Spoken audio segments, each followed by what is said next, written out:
Yo les gens. Alors aujourd'hui on se fait un petit nouveau motovlog et on va parler de l'interfile. Alors je suis très content de faire cette vidéo parce que vous savez, je reçois pas mal de commentaires du style oui, tu critiques les autres sur la route, mais tu fais de l'interfile et c'est pas légal, nanana.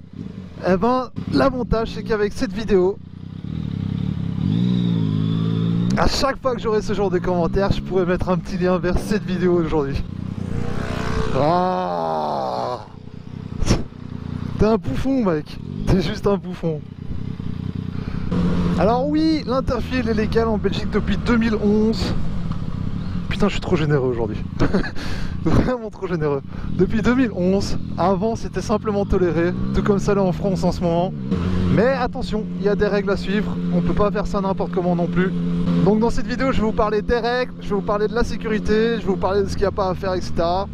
Et je vais vous donner tous les petits conseils que je peux vous donner. Alors là, je me rends en direction des tunnels de Bruxelles. Il est 18 h, on est vendredi, donc heure de pointe. Ça va être juste parfait pour faire une vidéo sur l'interfile.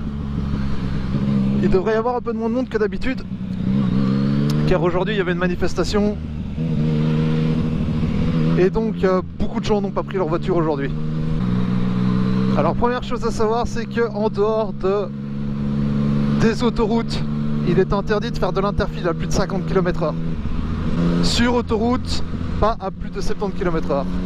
Et il faut savoir que quand vous faites de l'interfile, vous n'avez pas le droit de rouler à plus de 20 km/h au-dessus de la vitesse de la circulation. Donc c'est-à-dire que si la circulation est à l'arrêt, je dois rouler à 20 km/h. Si elle est à 20 km/h, je peux pas rouler au-dessus de 40.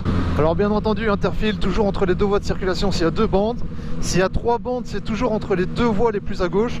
Jamais à droite. Vous avez un accident entre ces deux voies-là, ben vous êtes en tort. Et s'il n'y a qu'une seule voie, c'est sur la gauche, pas à droite. La droite en général c'est pour les cyclistes. Il y a des choses qui sont tolérées en Belgique, comme par exemple de monter sur les voies de tram pour faire de l'interfile. C'est assez toléré. Maintenant attention, on peut toujours tomber sur le policier à qui ça plaira pas et qui aura envie de vous mettre une amende. Mais à partir du moment où vous montez sur les voies de tram, vous faites un petit 30 km/h tranquille, il n'y a personne qui va vous faire chier. Voilà, là on arrive en interfile, ça va faire plaisir.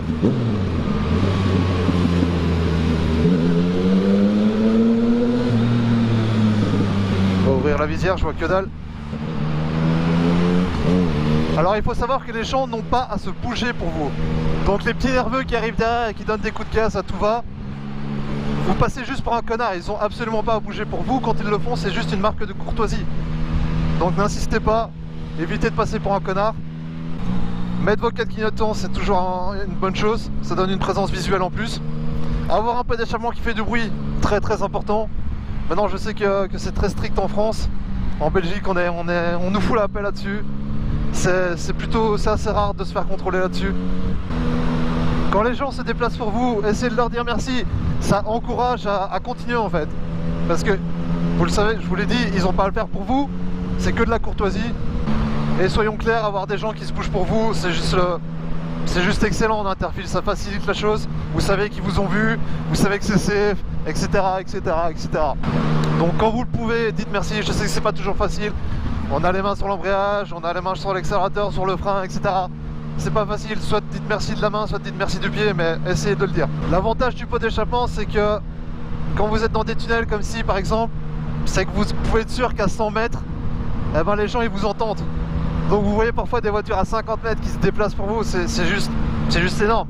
Avoir un peu d'échappement qui fait beaucoup de bruit, bah oui c'est bien pour la sécurité. Ça fait chier certaines personnes, mais honnêtement je préfère faire chier certaines personnes, peut-être risquer l'amende, mais être un peu plus en sécurité sur la route. N'hésitez pas à vous faire entendre un petit peu, par exemple ici, là je suis dans l'interfile, de temps en temps je fais ça, voilà. Je me fais entendre, il n'y a pas de mal, vous passez pas pour un connard.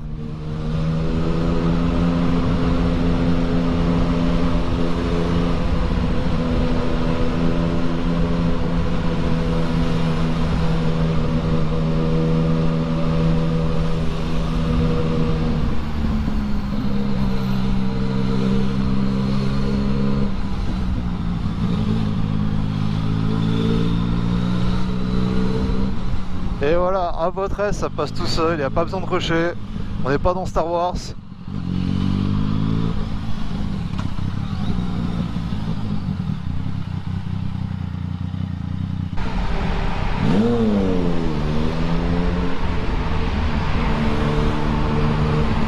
à savoir que le motard en interfile est 100% prioritaire. Voilà, ça j'aime pas, vous voyez. Ça va rester bloqué sur sa droite.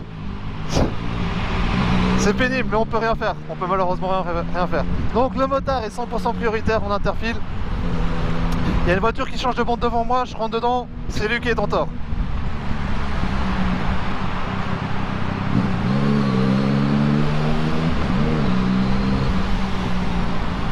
Il y a plein de choses sur lesquelles faire attention quand on est en interfile, plein de détails. Premièrement, le clignotant, si une voiture met un clignotant, ralentissez direct. Parce que là, le problème c'est que beaucoup de gens s'imaginent que dès qu'ils ont mis leur clignotant, ils sont prioritaires sur vous. Je sais pas pourquoi, mais clignotant veut dire priorité pour eux. Donc ralentissez, regardez ses intentions, etc. S'il attend que vous passiez, bah allez-y. Sinon laissez-le passer, rien à foutre quoi.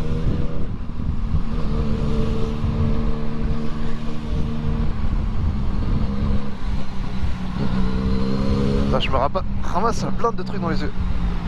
Merci.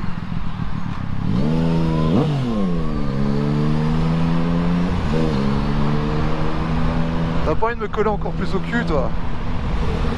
Là, ça m'énerve. Il y a un scooter derrière moi, il est collé à mon cul.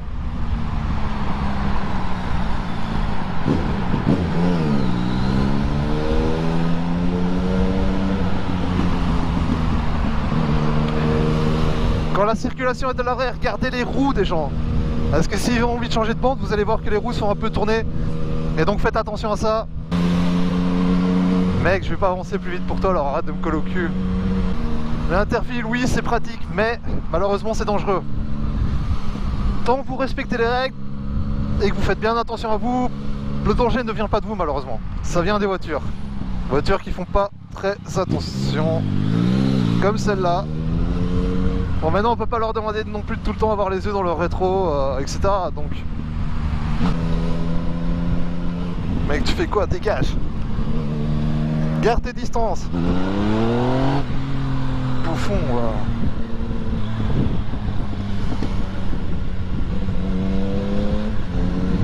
Ça, c'est les scooters voitures. J'appelle ça scooter voiture, pourquoi? Parce que les mecs, ils ont un permis voiture et ils peuvent rouler en 125cc. C'est des gars, des costards cravates qui sortent des bureaux, qui roulent au scooter, qui n'ont pas la moindre idée de ce qu'ils font. Et ils vont rouler comme des recons. Le mec, il a 2 mètres derrière moi en interfile. Va chercher la logique. C'est le genre de gars qui a été coincé dans les embouteillages pendant 10 ans et qui se dit: ah tiens, je vais m'acheter un scooter. Et ils ont envie de jouer au Jedi sur l'étoile noire. N'importe quoi. Les mecs, ils réalisent vraiment pas.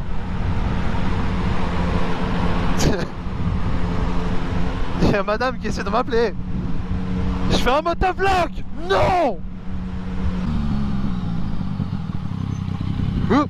Oh.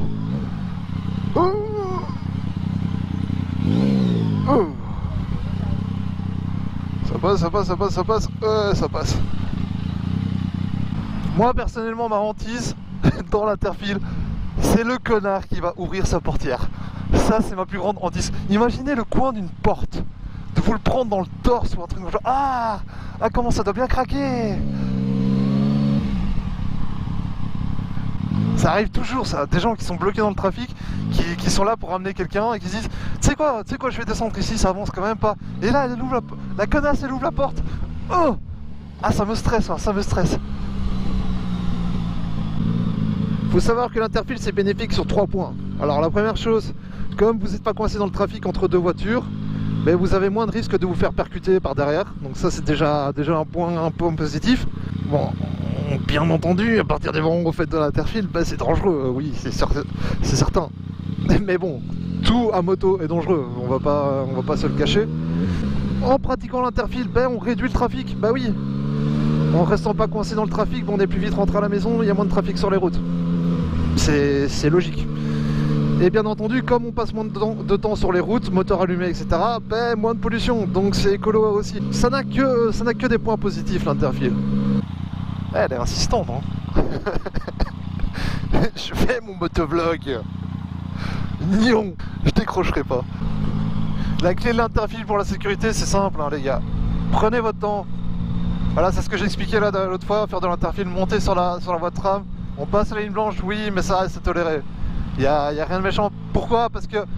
Pourquoi c'est toléré? Tout simplement parce que la police sait très bien que s'il y a un tram qui arrive derrière nous et qu'on doit céder le passage au tram, ben c'est très simple pour nous de se rabattre entre deux voitures, tandis qu'un véhicule, une voiture ou une camionnette, enfin un camion soit, ben vas-y pour t'insérer entre deux voitures quoi. Et donc ce que je disais, c'est que l'interfile, allez-y cool. S'il n'y a pas besoin de rusher, déjà vous gagnez énormément de temps en faisant ça, donc rouler 20 km/h de plus, 30 km/h de plus, ça sert pas à grand chose. Si moi je fais de l'interfile et que vous êtes devant moi, rouler à 30 km/h de plus vite que moi, je peux vous assurer qu'au prochain feu rouge je vais vous rattraper quoi. En roulant aux vitesses légales, en roulant cool, en faisant attention à tout ce qu'il y a devant moi, tout ce qui peut surgir sur ma voie. Donc prenez ça cool, regardez, soyez attentifs à tous ces petits détails qui peuvent dire qu'une voiture va s'insérer devant vous ou autre, et tout se passera bien. Espérons-le. Ah, autre chose très importante à laquelle j'ai oublié de mentionner, ne faites pas d'interfile dans les carrefours. Déjà, première chose, c'est illégal, et deuxième chose, c'est très très stupide. Vous dépassez une voiture qui a envie de tourner à gauche, ben... comment dire? De la merde quoi, de la merde. Voilà, c'est tout pour moi pour aujourd'hui. J'espère que cette vidéo vous aura plu, et je vous dis à la prochaine les gens. Tchuss.